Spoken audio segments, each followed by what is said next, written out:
Here is the Crescendo Music Education Podcast, episode number 77.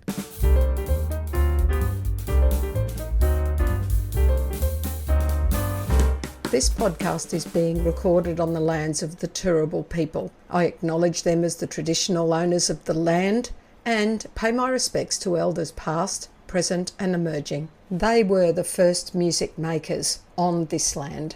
In this episode of the Crescendo Music Education Podcast, I get to speak to Dr. Peter Boonshaft. Now, I've admired this man ever since I've seen him at the Maryborough Music Conference and got to listen to keynotes. I haven't actually got to see him work with other educators because he's off on the band strand and I'm off doing the classroom music strand. It's very irritating how these rivers never meet.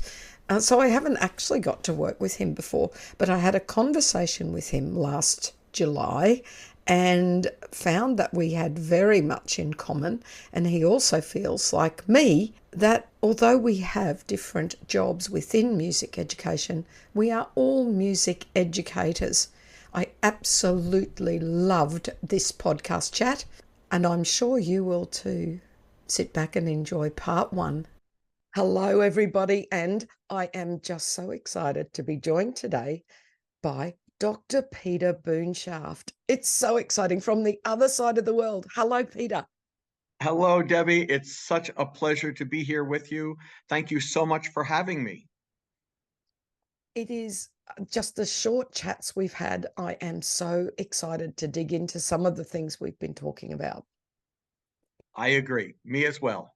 All right. Let's start off with your biography for those people who don't know a lot about your background and what you've done. Many of us have seen you, excuse me, met you and spoken to you and been inspired by you at the Maryborough Music Conference. Let's start with your bio. So, called one of the most exciting and exhilarating voices in music education today, Peter Lowell Boonshaft has been invited to speak and conduct in every state in the nation and around the world.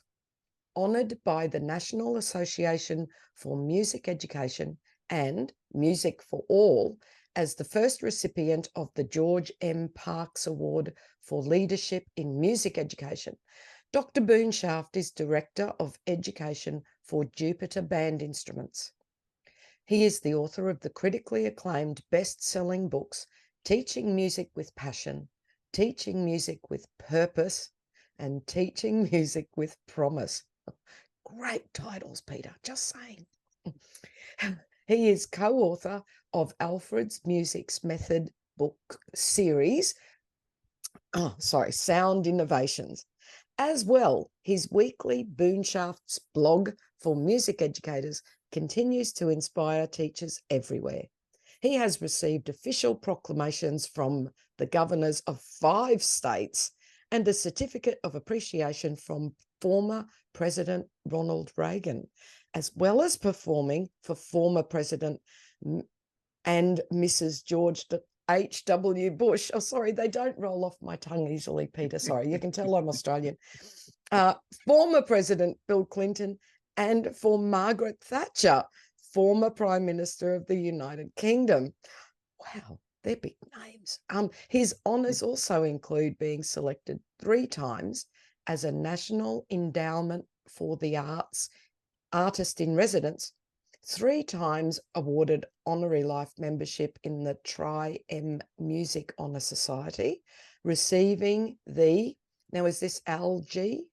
Al-G Award, yeah. Yes, Al-G Wright Award of Distinction for the Women Band Directors International, and being selected for the Centre for Scholarly Research and Academic Excellence at Hofstra. Is it pronounced Hofstra? I'm sorry. Right. Yeah.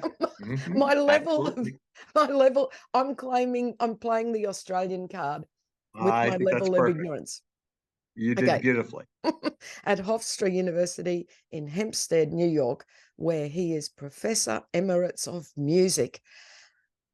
There's just so much in there, and I must apologise to my audience. This is my very early Saturday morning voice, first day of school holidays is actually the day of recording. So I apologize for my huskiness. So just get that out there now. But now back to Peter. Goodness, you have done so much, and they're big accolades. And you have obviously been honored by your colleagues, but also people beyond that. So listening to all of that, what would you like to say about that bio? Anything you'd like to add that's not there Well, officially? first, you're very kind for reading that, and it's kind of like going to one's own funeral and hearing a eulogy, and I apologize for that, and for it being a U.S. biography. But I listened to it, and I basically would say that I'm just about the luckiest human being alive, is what it comes down to. I've been very lucky. I've had many, many wonderful friends who have helped guide me and steer me and given me opportunities, and that is most important. And then I would say that none of that really holds a candle to the fact that each of us gets to spend time teaching young people music, and that really is the greatest of honors. Those other things that you read are wonderful, and I do have wonderful memories of each of them. But having the chance to just spend time with teachers and with students, and help make music, and hopefully bring about changes for people, and give them vistas and visions of what a future could be for them through music, and that's really the greatest of awards. Yes, and I guess that being in that position that you're in, your ripples can be sent much wider, can't they? That would be the hope. I've had many occasions where I've visited a school, and I've heard students talk about a story, and I think to myself, wait a minute, that didn't come from their band director. That came from me because their band director was a student. Or now I'm old enough that it's students of students of students. So it is wonderful. It's like being a great grandfather and a grandfather in many ways. And hopefully we'll be able to help students in their musical endeavors that I'll never get to meet that way. That's and that effect and that positive influence will just continue. It's the ultimate legacy, really, isn't it? That's the hope, and I believe that's the truth for every teacher. That is what we do. We pass civilization along from one generation to the next, and in many ways, we're farmers. We plant trees that we're never going to see grow into fruition, Mm-hmm. and and that's really the beauty. It's also somewhat of a frustration because we all want to see that, but we by and large don't get to know. When a child comes home from school one day and says, "I want to be in choir," and a parent says, "Why?" Well, because I love music, and that love was passed along by a music teacher. No one knows where that's going to be, and how many generations that child will affect through their love of music that's been started by a music teacher. Yes, and I actually believe that that's what we have to hold on to, because as somebody who's in the trenches full time, that's what Hmm. I do, work with kids every Right. day. Um, Absolutely. it is, mm, I don't want to sound negative, but it's a job that can really get you down. Um, there are increasing, well, I'm finding there's increasing behavior management issues. There's increasing systemic pressures. There are so many things that can get you down in our job. My job's a little bit like a sausage factory. Every half hour, I get another group of children with another little set of issues, Hmm. with another set of parents attached to them, with another set of altercations they've just had in the playground.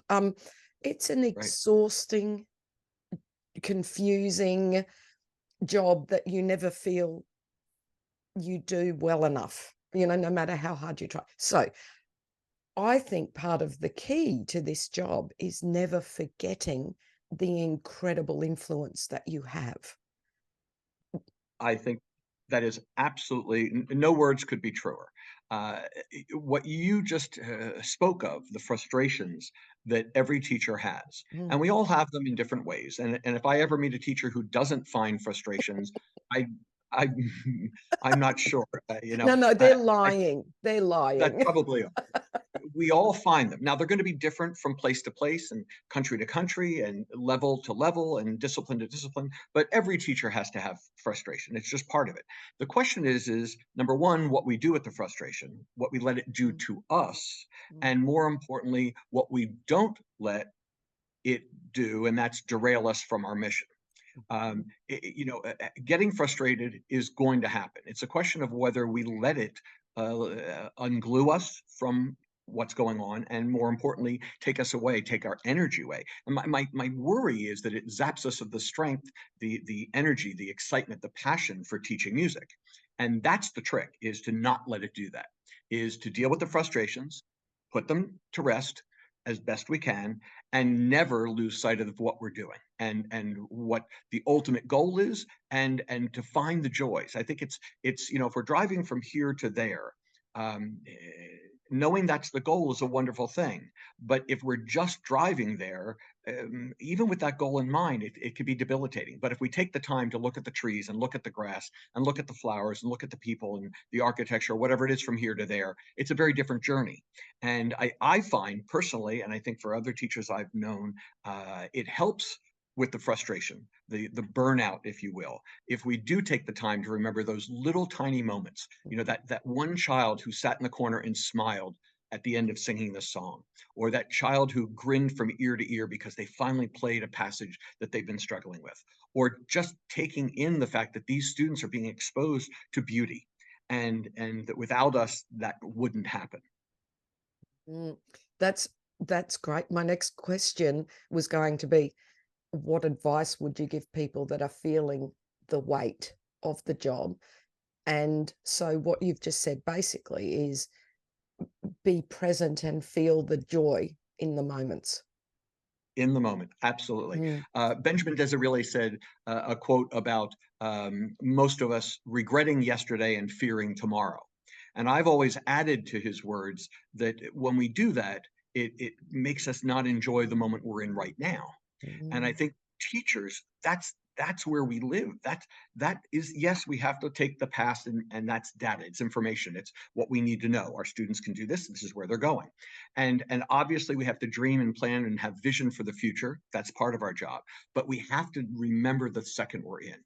Those days that where we think, boy, this just isn't going the way I want it to. We have to step back from it for a moment and watch little tiny things that might not be our ultimate goal for that lesson or that class or that day, but those little victories, those little moments where something happens that we say, okay, this is what matters, and we have to add them up. And I've always said it's like a pearl necklace. One pearl on a necklace is lovely, and as we string more and more on, it gets ever more lovely. And I think that's what it is. And even if the pearls are as tiny as they could be, it still gives us that ability to see it as a whole.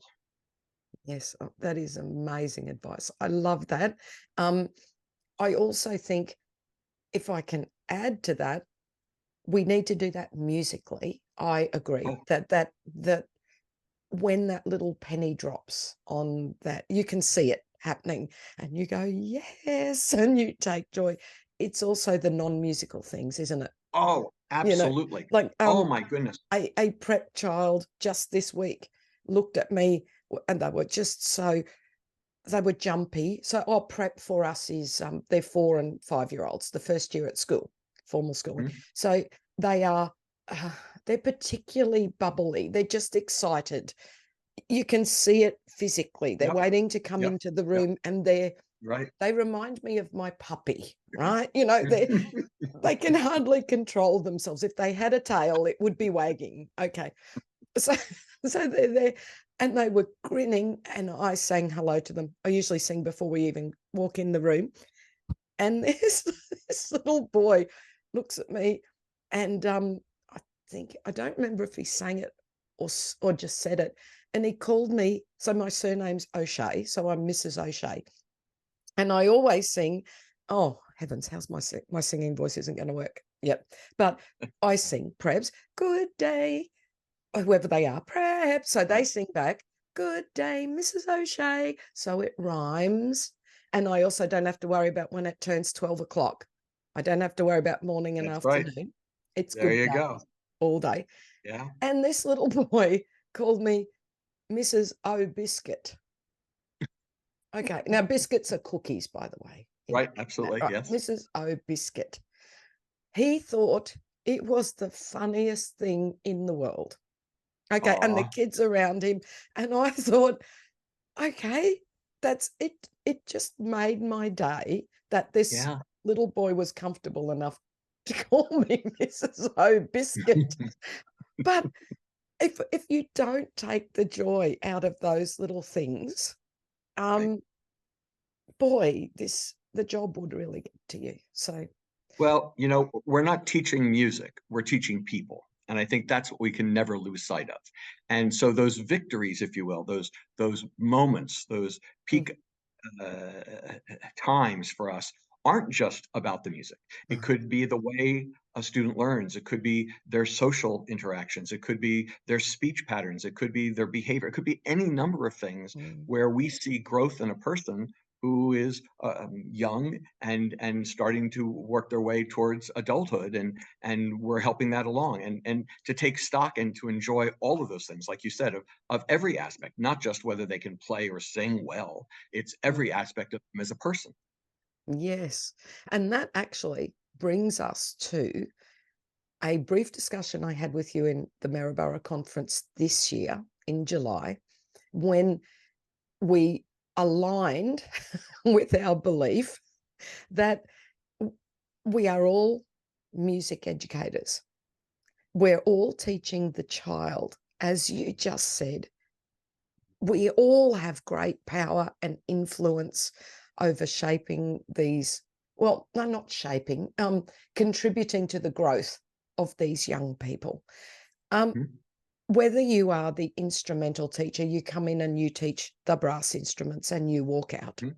Whether you're the Mhm. classroom teacher, like me, that teaches all of the kids in the primary school, or the high school teacher that just teaches the ones that elect. Whether you're the university lecturer in music education or instrumental pedagogy, or we are all music educators. And the compartmentalization of our roles really frustrate me. Really frustrate me. It's more than compartments, it's actually silos sometimes. It's I Mhm. live over here. What I do is not relevant to what you do over there. You're not one of Right. us. It also goes, and I will stop talking in a minute because I need to hear what you say, but it also goes to our philosophical beliefs. Like, I'm a Kodai based teacher. I just believe it makes sense to me to hear, feel, see, then write, then create. It's a logical progression for learning anything. Um, to use your voice as your first instrument, because that's from birth. This is what. So anyway, it makes sense to me and have a sequence of concepts. But I think I'm separate to the ORF teacher. There's quite a few barred instruments. Oh, strangely, I use barred instruments in my clue. Like the silos, the sections, the competition, the way some. I think we need to knock down some of those barriers. So I'm going to hand over to you to have a little chat on that topic, about which I feel quite passionate. Well, when we spoke at the wonderful Maryborough conference in July, I felt a kindred spirit, because when we had this discussion, I, Now, I couldn't hold agree on, with you. Peter, Oh, my speakers have just stopped. Can you speak again, please? yep. Hello, No, hello, they've hello. stopped again. Oh, don't you do this. Oh, now I can't hear you. Keep talking, Peter. I'm going to try and fix my issue. Okay. For a few seconds there, I couldn't hear you at all. Then it came back. The last couple of seconds, you were crackly. I could hear it, but it was crackly. Hello, What hello, hello, hello. phones? Hello? Testing, testing. Hmm. Oh, you've come back. Hello? Can you hear me? Yes. Excellent. Okay. Good. I mentioned that the last few sentences that you just said started to get a tiny bit crackly. I almost stopped you, but then it went away. So Okay. I think we're okay, but All right. So we'll come from it sounded good on my end. So that's good. good. So hopefully it's in my Okay, computer. And I've fine. got an amazing editor. She usually doesn't do Good, much, but if I say chop here, she'll fine. chop there. That's fab. Good. Okay, I'll just Can I, start that answer again, I guess. yes, please, will be Okay. perfect. Okay. Well, I couldn't agree with you more. When we spoke this past July at the wonderful Maryborough Music Conference, I felt a kindred spirit because this is something that I have believed for a long, long time, and it's a real soapbox thing for me. And I'll talk about it to anyone who will listen. I've always been baffled. And I could go on for hours. I mean, I could bore your listeners to the point of distress with this, but I've always been baffled why these franchises, these divisions, these silos, as you put them, exist in our profession.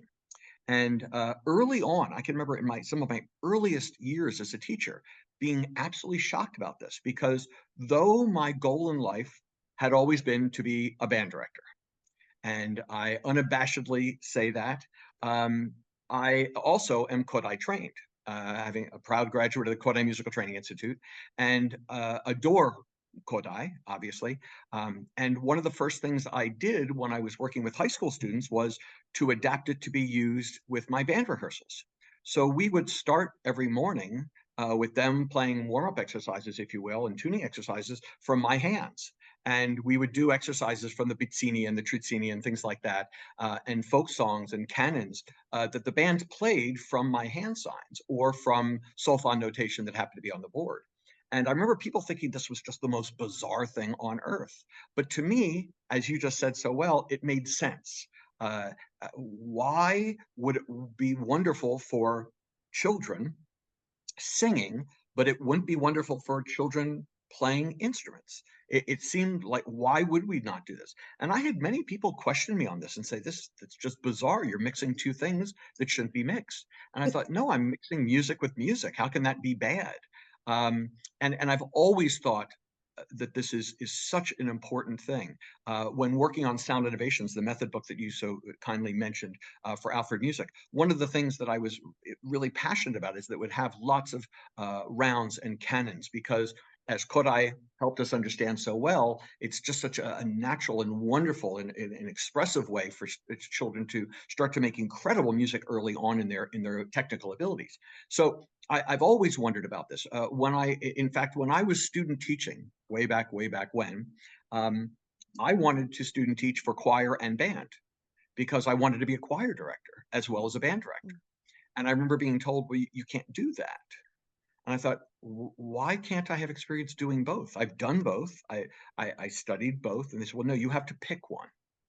And I remember finding such frustration. I remember long walks where I would think to myself, why do I have to pick one of these? And ultimately, I did pick being a band director and immediately went to the choir director, this wonderful, wonderful woman. And I said, this is my frustration. She said, fine. How many free periods do you have? And I told her, and she said, great, you're going to be in here with the choir. And she let me do quite a lot with the choir, and I'm really quite grateful to her for her willingness to do that kind of under the table, if you will. But I believe that why I don't understand, truthfully. I never have why we divide up like this. I guess in my heart of hearts, I would say it's because of the technical aspects of our teaching. That if we're talking about lesson plans, or we're talking about material, or we're talking about specific techniques, I guess it makes sense for high school choir to people to be in one room, and general music classroom people to be in one room, and Yeah. elementary band. But I think far more importantly are the things that we share and the things that we can do to help one another. And so when I've gone out and done professional development sessions for schools or school districts or counties or whatever it happens to be, I always start by saying that what I'm about to do when I have a room full of all the teachers, and I often have all the teachers for most, if not all the time, and I'll say that what I'm endeavoring to do is impossible. and that is to be useful, helpful to every one of you in this room, because each of us, and this would be the same thing with your listeners here on this podcast, we each all have different levels of experience. Some of us are taught 40 years, some of us, it's our first year. Some of us have spent our lives devoted to teaching the youngest of children in classroom setting. Some have spent their life working with, let's say, high school strings. Some of us play clarinet, some of us are singers, some of us pianists, whatever it happens to be. Some of us were good in theory, some were not so good in theory. Some were great at ear training, some were not so great in ear training. But what I find is we all have strengths and weaknesses. That's just human nature. But I always say, and I end this diatribe with them by saying, your job as a listener is to not tune it out because it doesn't apply to you. Or in this case, with your words of wisdom, I would say your silo. And your task is rather to extrapolate what I'm saying to be useful in any situation. So if we're talking about doing something that would make sense and be immediately applicable to, let's say, a classroom music teacher for elementary school students, that the high school band director needs to extrapolate, okay, what is the essence of that and how could it be useful for me teaching high school winds, brass and percussion? And every teacher, I think that's what we do. When we read an article that's based on string pedagogy, we need to extrapolate, okay, I'm not tuning it out because it says string. I'm going to take the essence of this and figure out how I can be a better teacher, how I can help my students with maybe this. So that's the one angle that I wish we did. I think the second angle is that I wish we understood all the aspects of teaching music better. Now, granted, we've all had some training, some experience doing these, some more than others.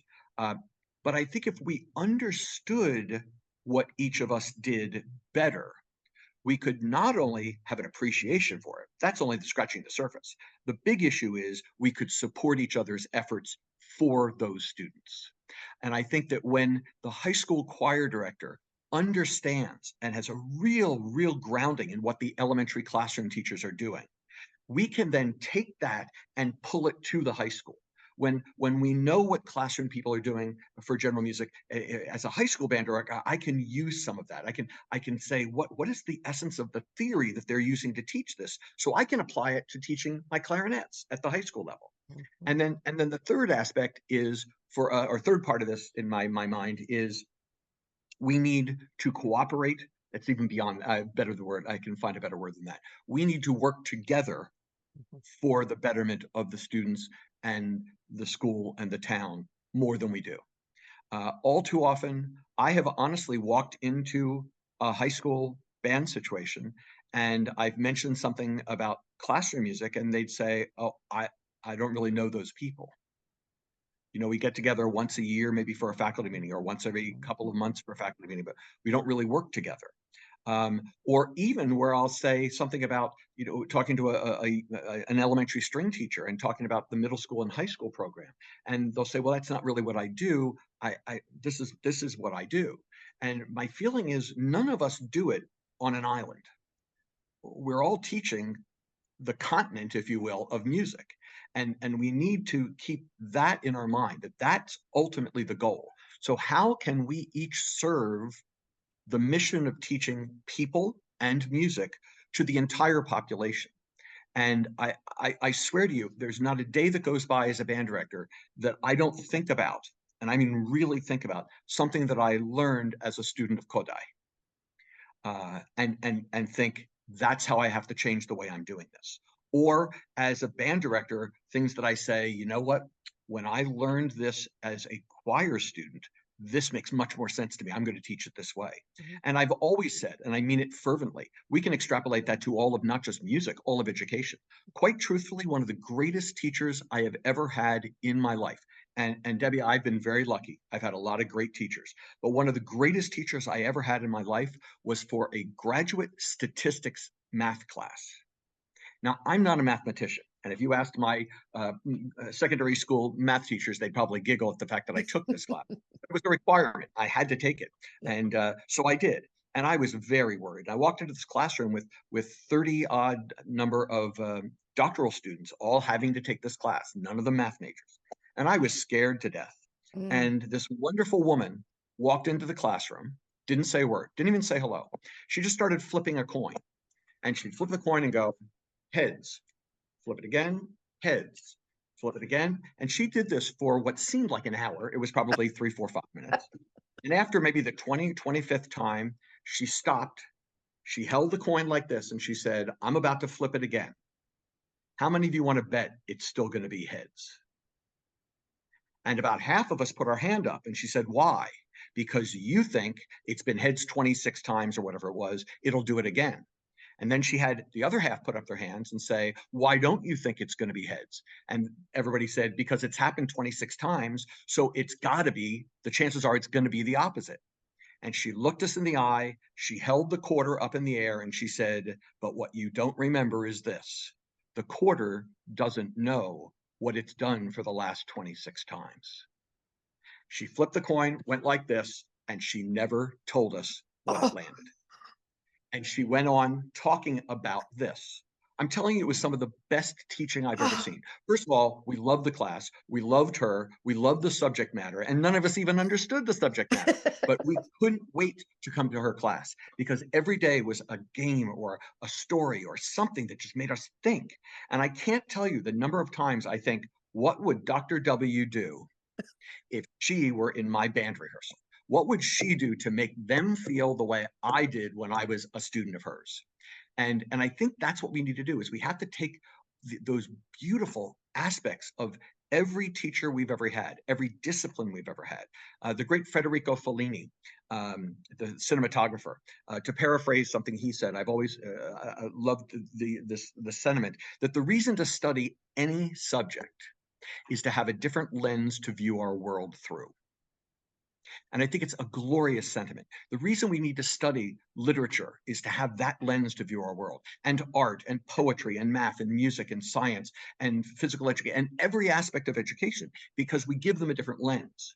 Well, for us, I find in music education, all too often, we reduce that lens down to secondary strings or primary classroom or high school choir.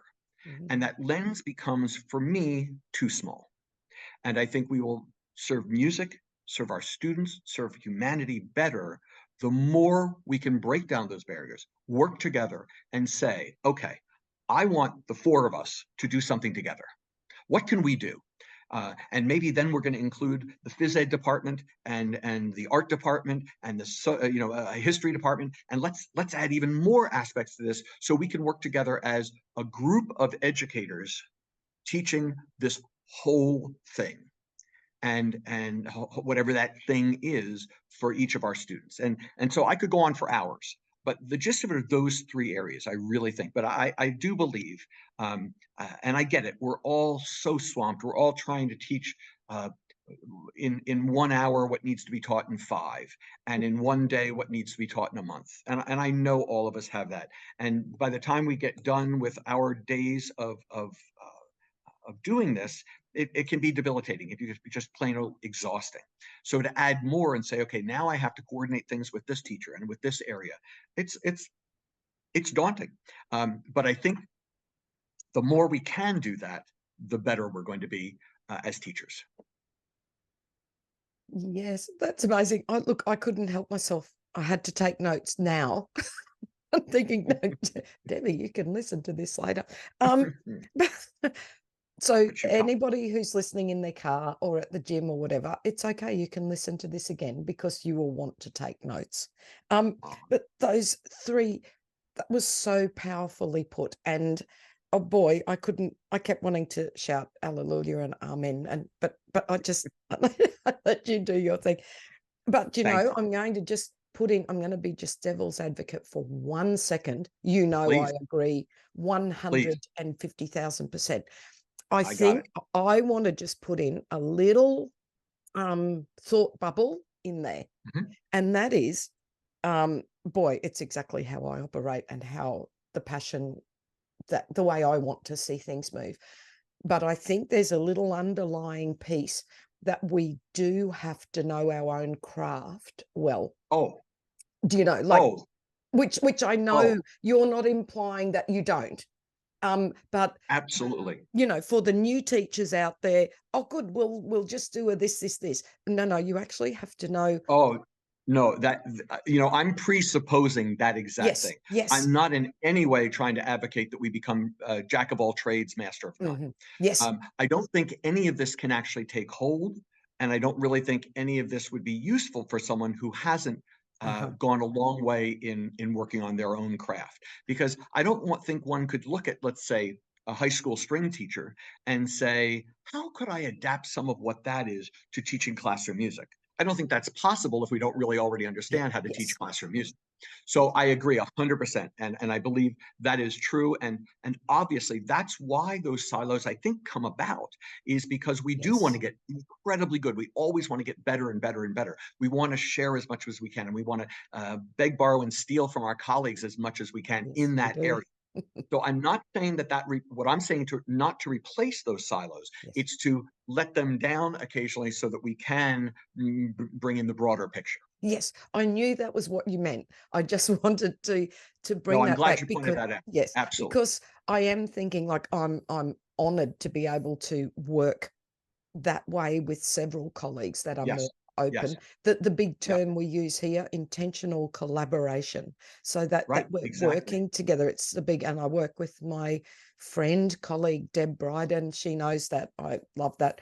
Love her. And she's a fellow classroom teacher, and we do a whole lot of stuff and try to bring more people together. We've got a little it's not so little, an annual event now called Together Sing, where people Oh, sign wonderful. on to sing a specially composed song, all to do with singing together and for well-being. And was its inaugural year last year. We had 150,000 singers sign up all across, so Wonderful. we're in our Oh, second year, and we have ah, the whole thing's based on partnerships. yes. And Yes. we've got ASME Australia and the ORF people and the Kodai people, and everyone signs on because it's a free thing. Anyone can sign up. Mhm. Um, Yeah.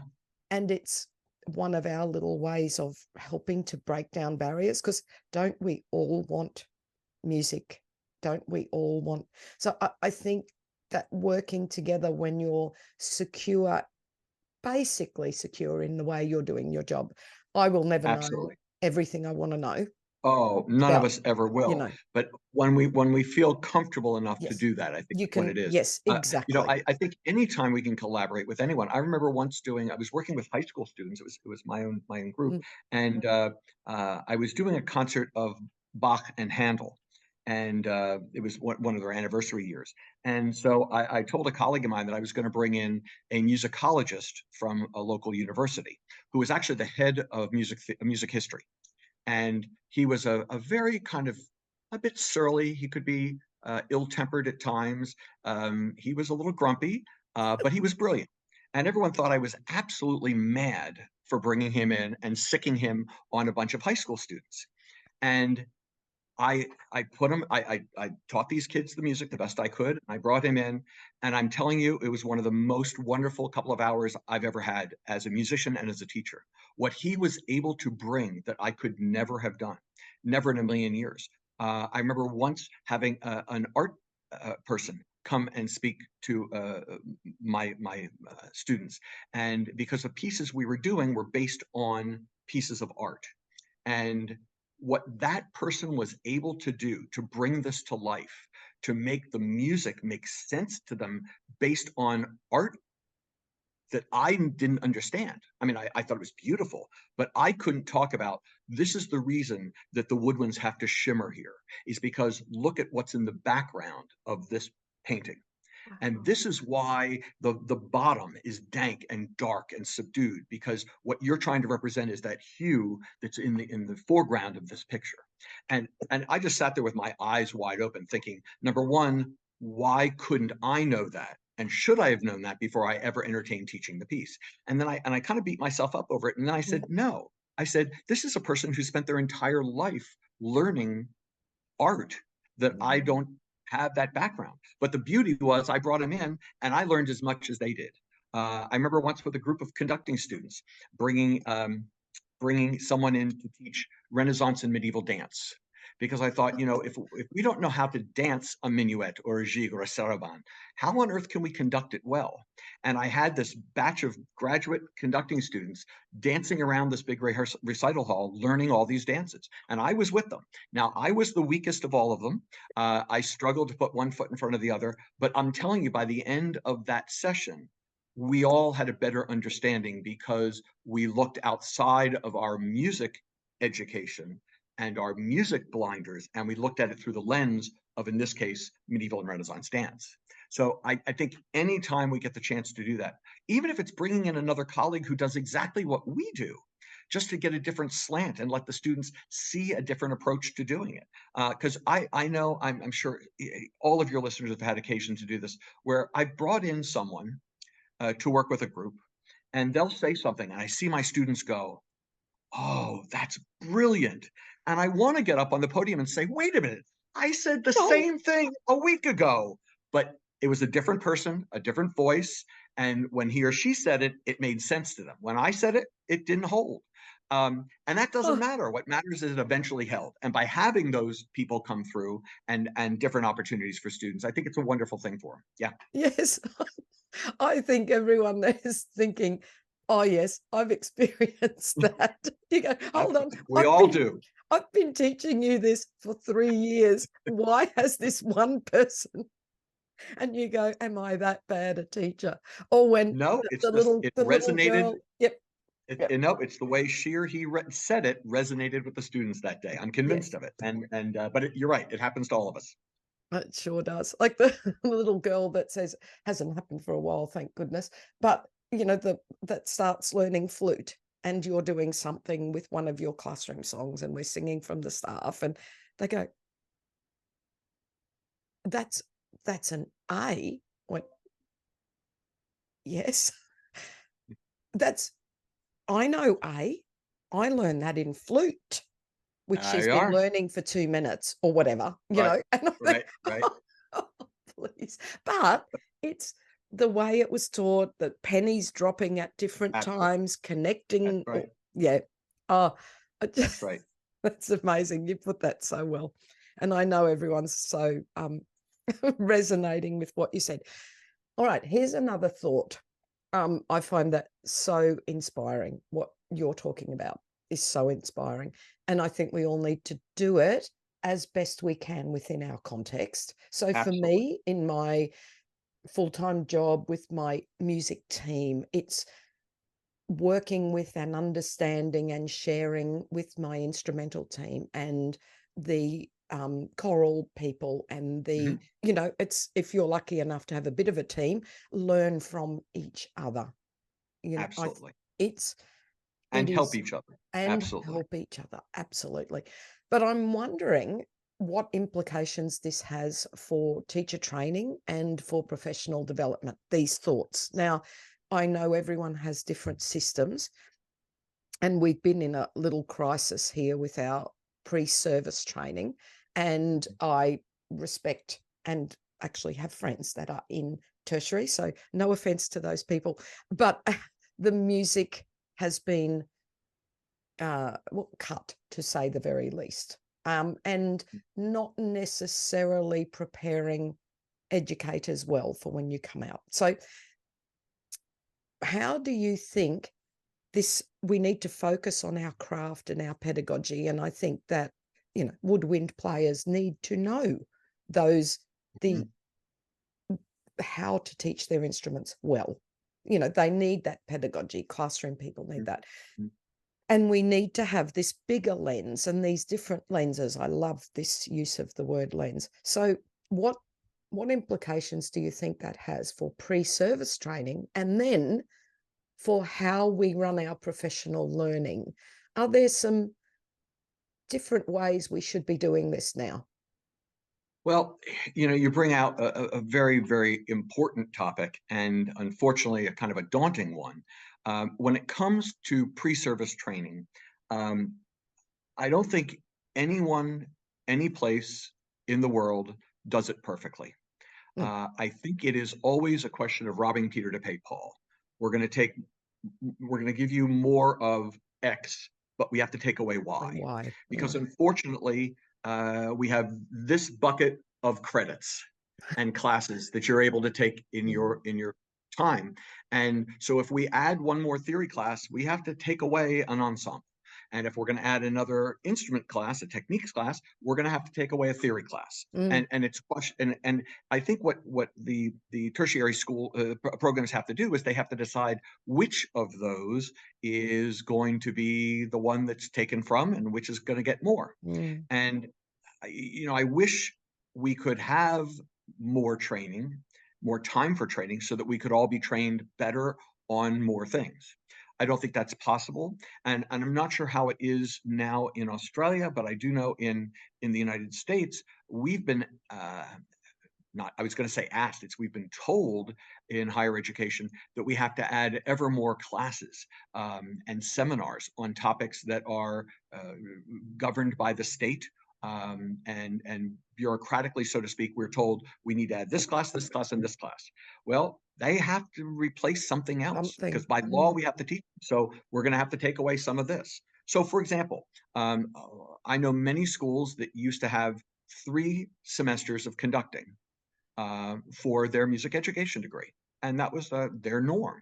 Well, I saw that same school go to 2, and now my last visit there, I believe they went down to 1. And I think it's indicative of why did they go away? Is it because conducting is any less important? No, it's that all those other things stole that time. So I think and I sound very defeatist in this. So I think the one thing that has to be done is, and I think can be done, is that folks in higher education have to get into the schools more, work with the teachers more who are doing this on a daily basis. The folks, as you called it, in the trenches. And I think they need to listen more. Now, granted, I'm 99% of them were there once, but I think it's easy to forget. And I always say, teaching now is so much different than it was 5 years ago. 10 years ago, 20 years ago. And I think that we need higher education to get back to those roots more and understand, okay, it's all well and good that they understand X, but they need to have Y. Now these teachers need to have Y. And that's what we see coming out of your program. Now, I think part of it is teachers have to have the courage to tell the folks in higher ed, your kids are coming out and they don't do well in the following topics. They do really well here, but they need work here. So I think in part, it's that we need to be a little more honest with each other. I think we need to get off our soapboxes a little bit, and I'm just as guilty as the next person. I mean, if I had my way, we'd have 8 semesters of conducting for every music ed student because I'm biased. I'm realist enough to know that that's not logical. But I do think, for example, we have to have or I should say more importantly, I think the more important part of this is there is no solution to that. I don't think. So the solution to me lies in the second part of your question, and that's professional development. Yes. But I'm going to add a middle ground, and that is I wish I knew, and maybe it's admitted, what I didn't know when I came out of college. Yes. When I graduated, I felt prepared, but I wasn't honest enough with myself to say, I need this, I need this, I need this. Now, yes, but also, you don't know what you don't know. But sometimes we do. So, I will say one of the things that I think more delighted by than in all the decisions I made, when I graduated from my undergraduate degree, I knew I wanted to be a conductor. I felt pretty good with my hands. I felt good with my history and theory. But one of the things that I felt very weak in was my ear training. I got straight A's, but I wasn't confident. And I knew in the back of my mind, I wasn't going to be a better conductor and teacher unless I wrestled this demon, and I had to learn it. And I remember going to a then girlfriend of mine who was studying to be a classroom teacher and had studied Kodai. And she said, Kodai's your answer. And I said, well, I don't want to do classroom music. And before, I didn't really have the revelation of the inter Mhm. workings of all of us Yeah. together. And I said, why? She's, because my ears are better than yours. My sighting is better than yours on my worst day because of the way I was trained. So I immediately enrolled, and it was life changing.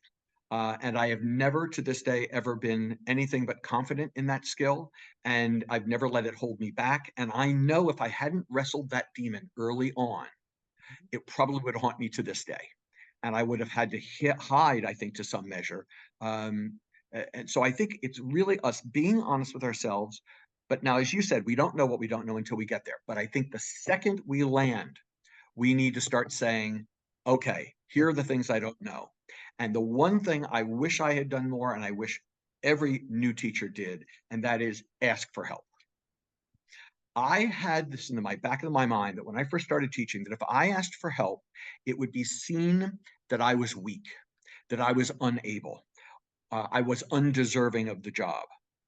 And I know now what an idiotic thought process that was, Yep. because I know I had opportunities to work with great teachers if I had taken Mm, them, and I did, mm, because I didn't want to go to that supervisor and say, I need help with this, mhm. because I didn't want them to say, oh, you don't know how to do that? Oh, we should fire you.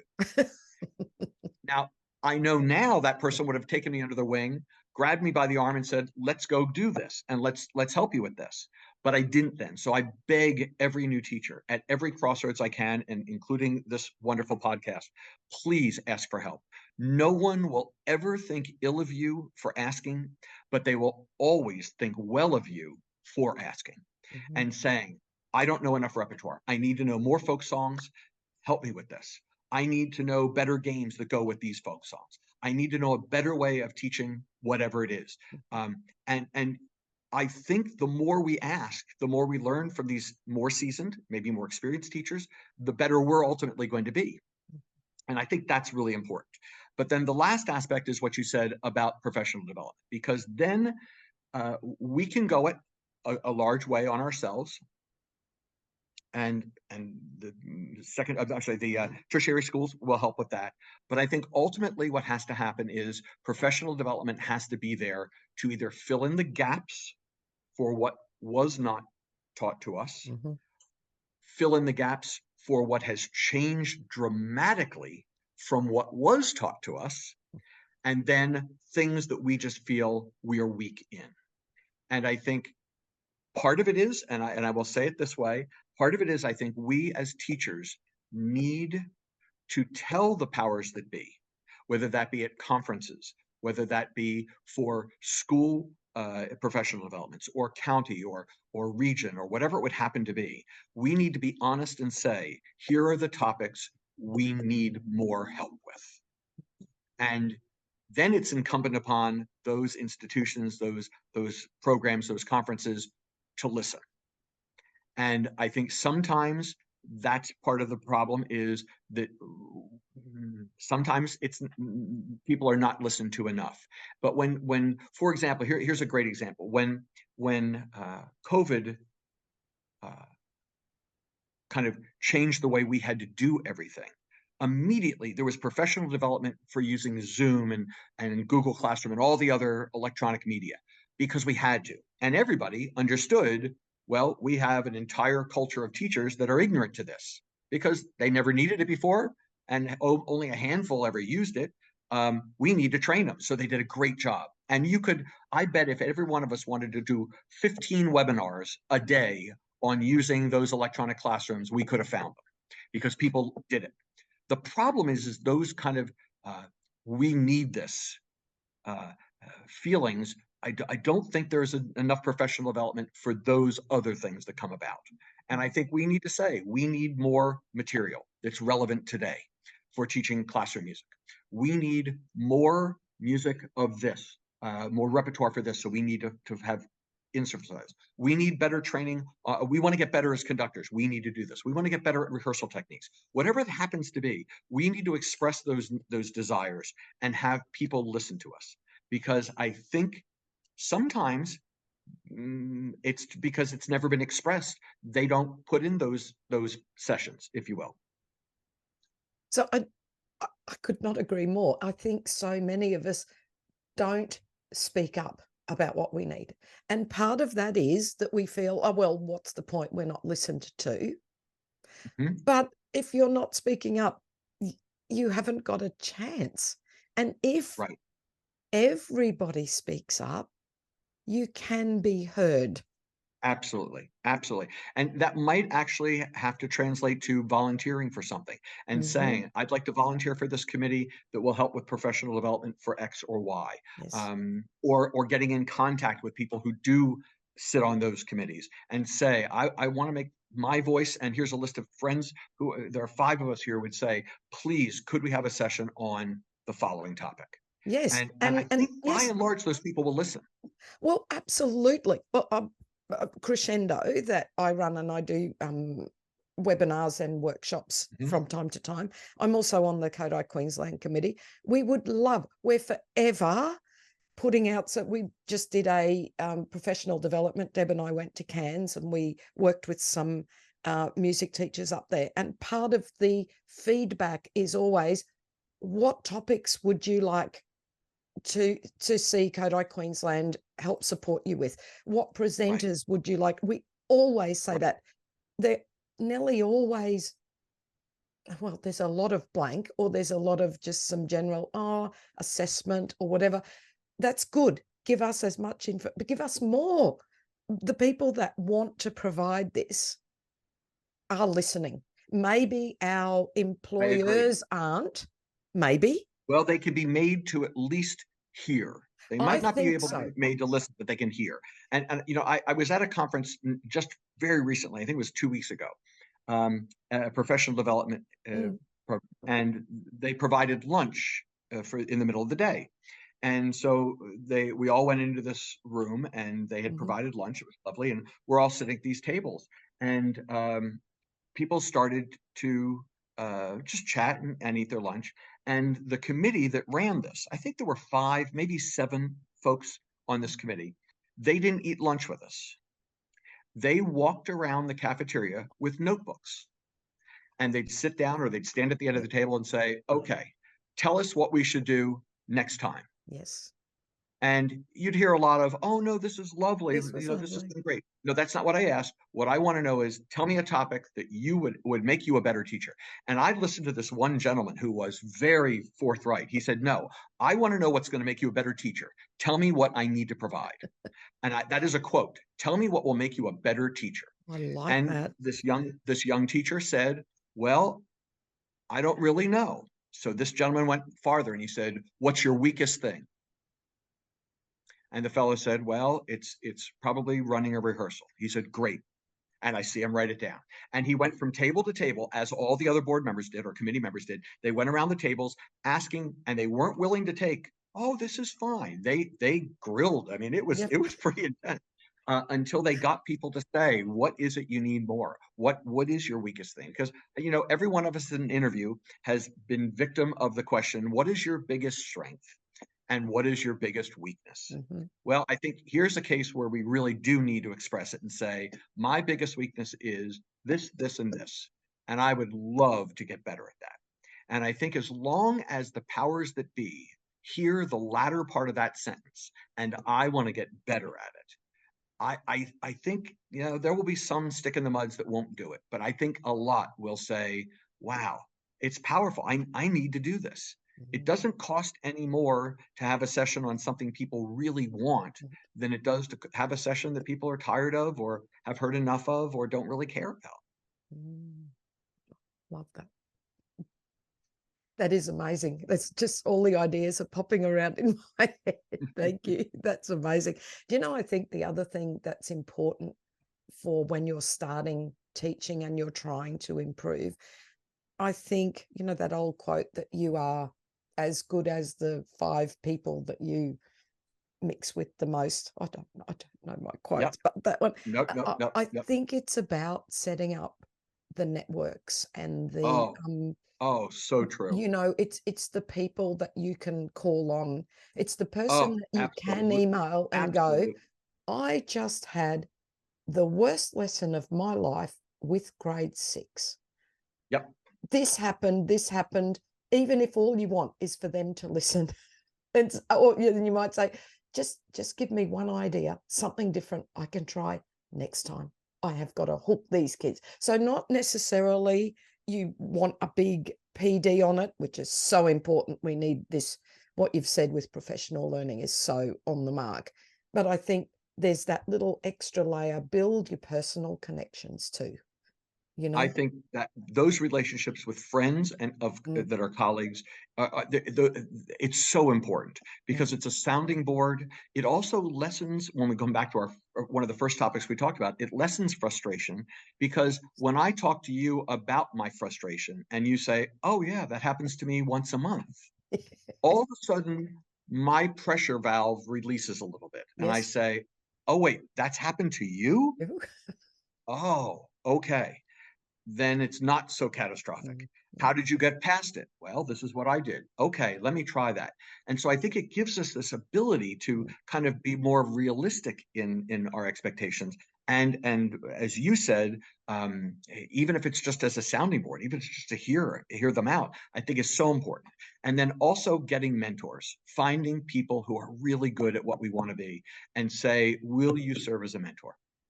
That means I'm going to call you once in a while. I'm going to write you a little email and say, I need a folk song for these 3 syllables. I'm tired of this one. Mhm. And it could be anything from the mundane to the powerful to the philosophical, but we need mentors because I can honestly say I have no idea where I would be, and I don't know how much damage I would have done to generations of students if I didn't have incredible mentors. Mm. If I didn't have models, if I didn't have those people who I could say, "Oh wow, that's that's the way this should be," and I've got to get to that point. Now, will I ever be as good as those models? No, I know I won't. I just flat out know it.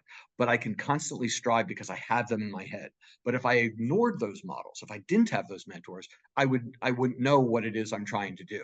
You know, the old "we don't know what we know." What we don't know, sorry, we don't know what we don't know is so powerful here. But if we've seen those images, if we've worked with those people, Yes. and I think that is ultimately one of the most important things. You know, I've often gone to places where someone I respect incredibly is, let's say, doing the choir for this conference, and I'll walk into the room and there's 3 people watching, Yes. and I'm thinking, why aren't there more people watching this? Yep. Yes. This is Yep. this is a living legend. This is a person that.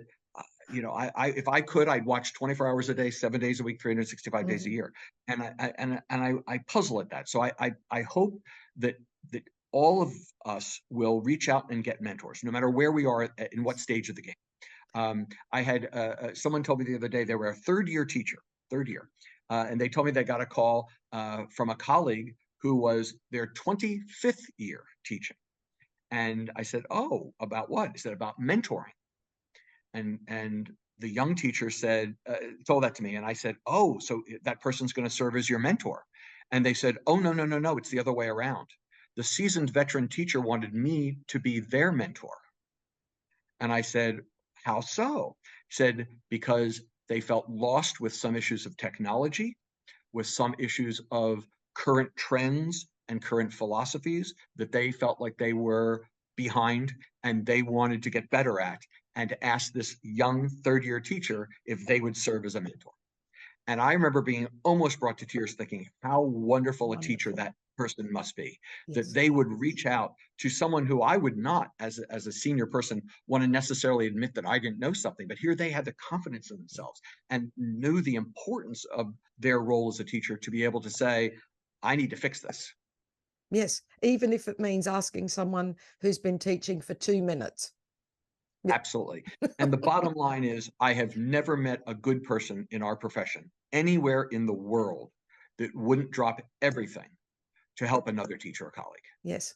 And it Yes. might be, I can't do it right this minute, but I promise you, I'm going to call you after tonight and we're going to have a glass of wine and we're going to talk about this. Yes. Or let's do it right after school. Or I promise you, I'll email you some ideas by the end of the week.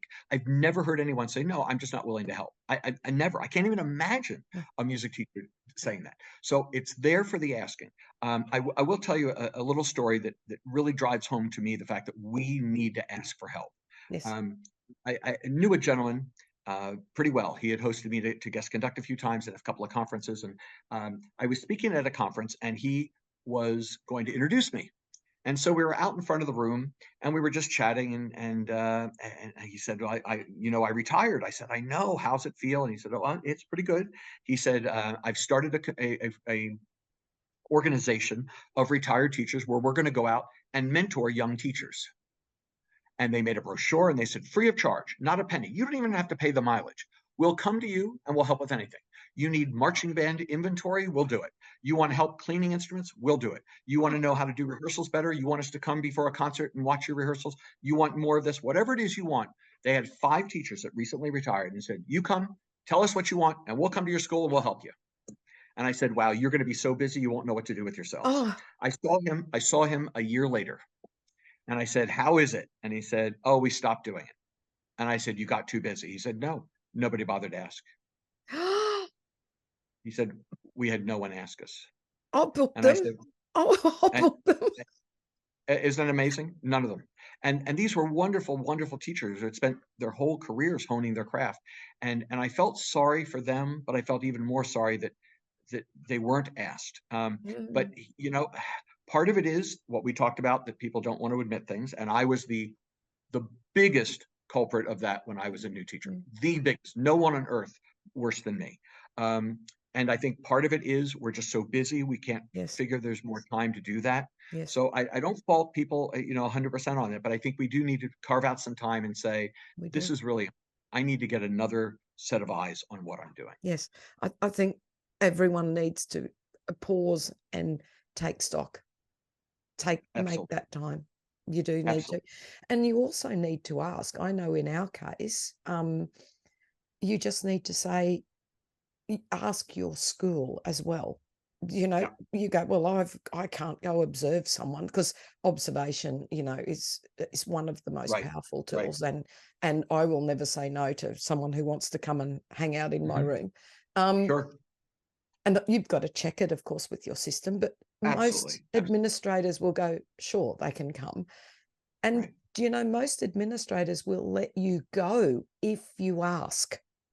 I think you're right. If you don't ask, just say, oh, no, I know my school won't let me. Have you asked? Have you said? And it can't hurt. There's no disadvantage to asking. So worst that's going to happen is they'll say no, or not this month, but you could do it next month. Yes. So I think we need to ask. We need to observe. Our Kodai state chapter, we actually run something called Open Classrooms.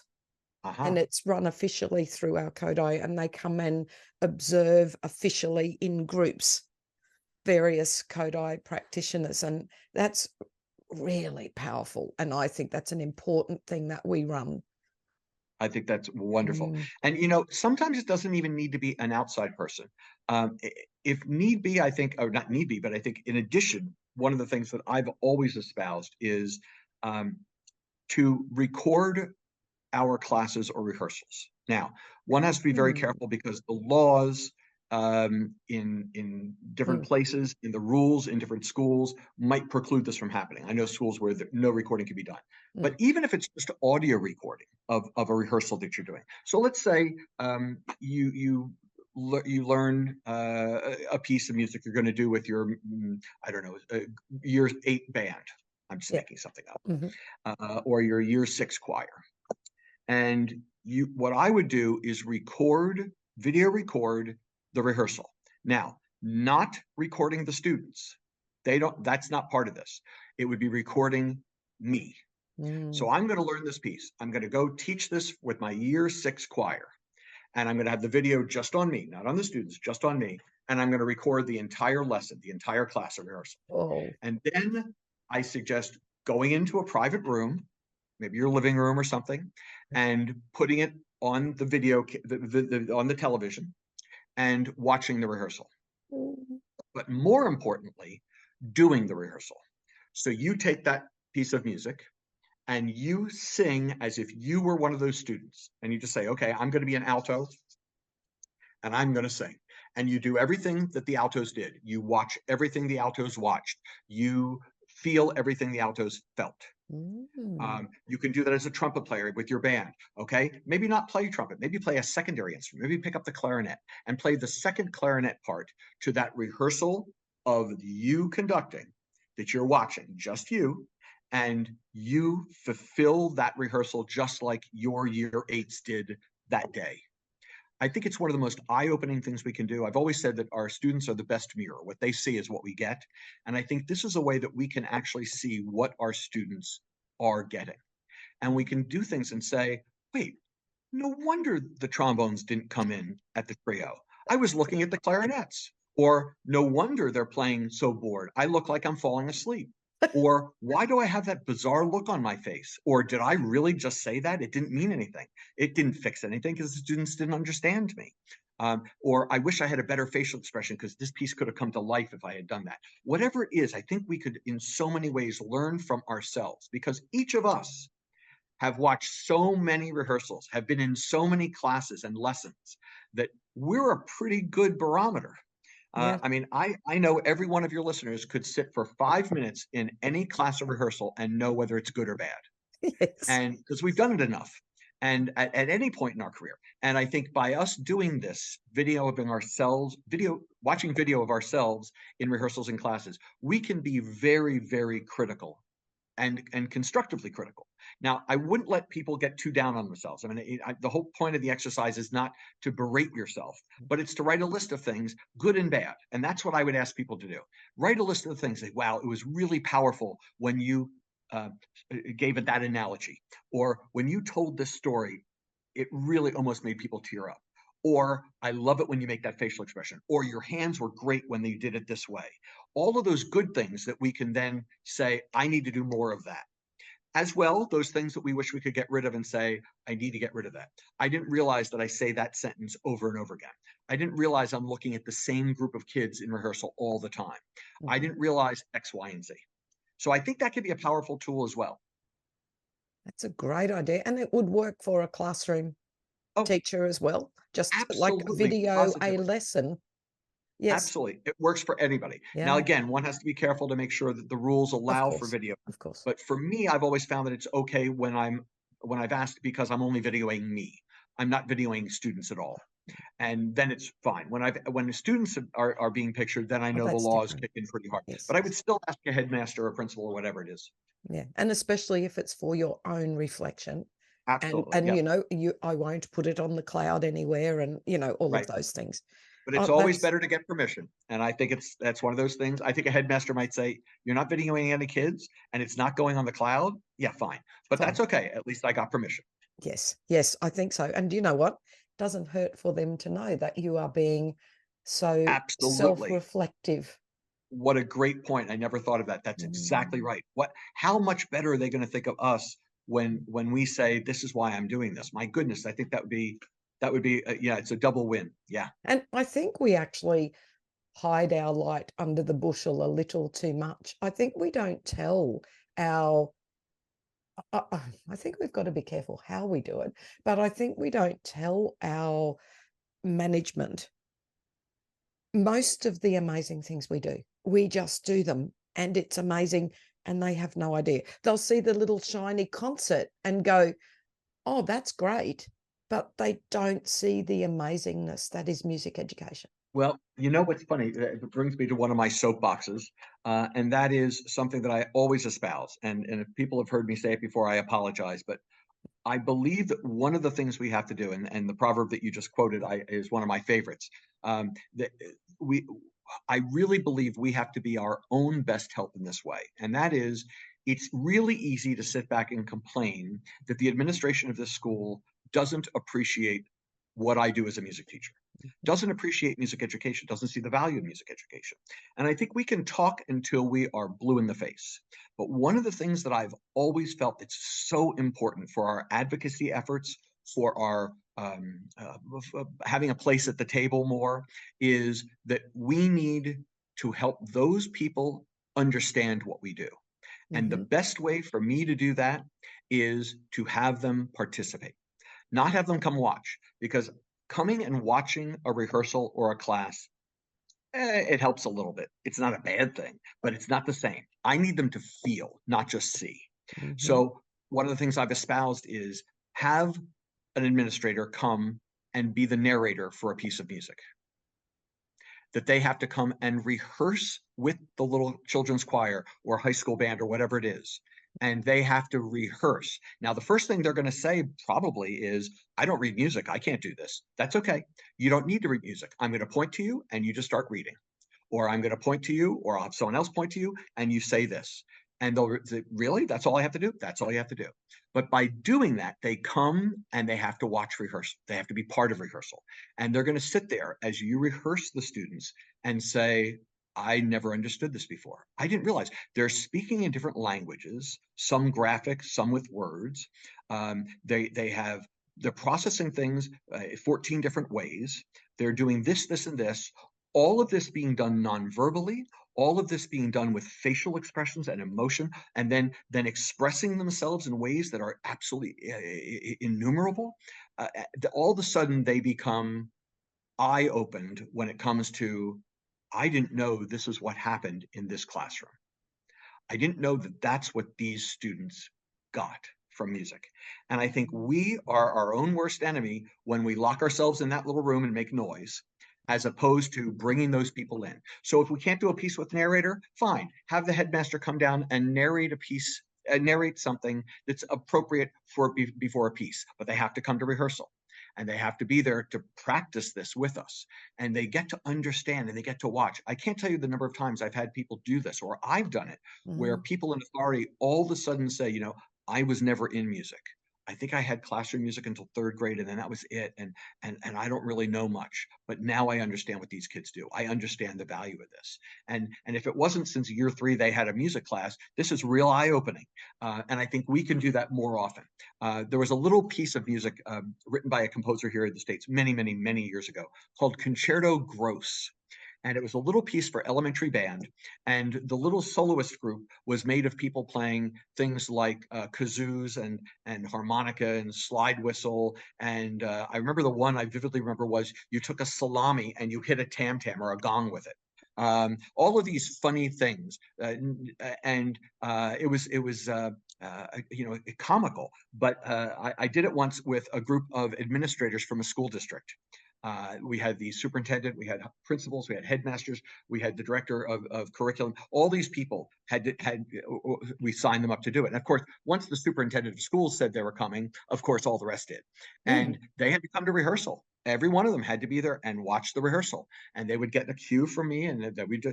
And I'm telling you, I think anything could have happened, and music would still have been fine, because they had a new appreciation for what these young kids did in making and understanding and processing music. And for many of them, I think in that case, none of them had ever really done much with music. And then if you can get someone who does, so let's say you have an assistant headmaster who is a very fine singer, have them come and do a solo with the children's choir, or whatever it happens to be. Anything we can do to get people involved, so they not just get to appreciate what we do, they understand what we do. That is such an amazing suggestion for advocacy, isn't it? Really powerful. Because one of the things we're going to try too is to ask parents, because parents, the other people to get on board too, is Absolutely. to have parents sit amongst the rehearsal with their child and get their child to show them how, even if it's 3 notes, they're beginners, and they're sitting there having this new appreciation. But why not also do that sort of thing with administrators? That's great. Oh, absolutely. One of my favorite things is if you have a beginning class of, let's say, 30 instrumentalists, set up 60 more chairs and have one on either side of the student, and they get to bring a significant person in their life. It could be a grandmother, it could be a mother, it could be an uncle, it could be a family friend, and they get these 2 important people in their lives to sit on either side, and they get to watch this little miniature rehearsal that we would do as their young person not just does this for fun, does this as part of their education and what they're learning and what they're able to do. I think it's a fabulous vehicle. Yeah. So, while we're on the advocacy train, would there be anything else you could add? Because they're both great suggestions. Well, I think they are some of my favorite ones. I think one of the things that you touched on is that we can't hide that light under a bushel. And I think we have to be really good at making public what has happened in music so that we could have a little blurb go out in the little village newspaper that we live in, talking about what the kids did today, or having a section of the week for our choir. And there's a picture of all the sopranos. And we don't need to tell them that we're going to go in score order, and next week it's going to be the second sopranos, and then it'll be the first altos. It doesn't matter. Yep. Or one day we could have the clarinets, and the next week we could have the trumpets, and have them come out. If a guest does come in, make a big to do about it and have it in the newspaper. All of those kind of things. So anytime that we can be our own best commercial, if you will, for what we're doing, but it's not what we're doing; it's what our students are doing. And I think that that's what's most important here, is that we do it aligned in that manner. Yes, keep it focused on the students.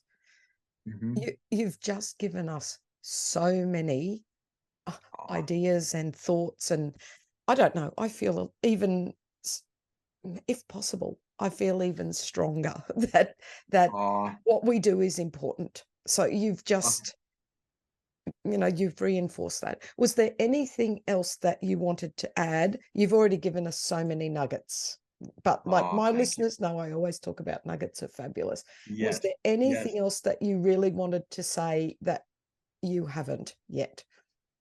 Well, no, and I certainly don't want to bore anyone, but I You're would not say boring us. It's that amazing. I think it's really comes back to just remembering. All of us remember. And I think we have to remember many things, a myriad of things. We have to remember back to when we first started teaching and how excited we were doing that. We have to, when we get tired, we have to remember what it was like to be a student learning to shift on a violin the first time, and how frustrating that could be, and how it would have been easier if we had 10 steps to learn that rather than one. We have to remember how it felt to be in that classroom learning to play a game to let us chase the squirrel with little year twos, and how insecure we might have been in that role.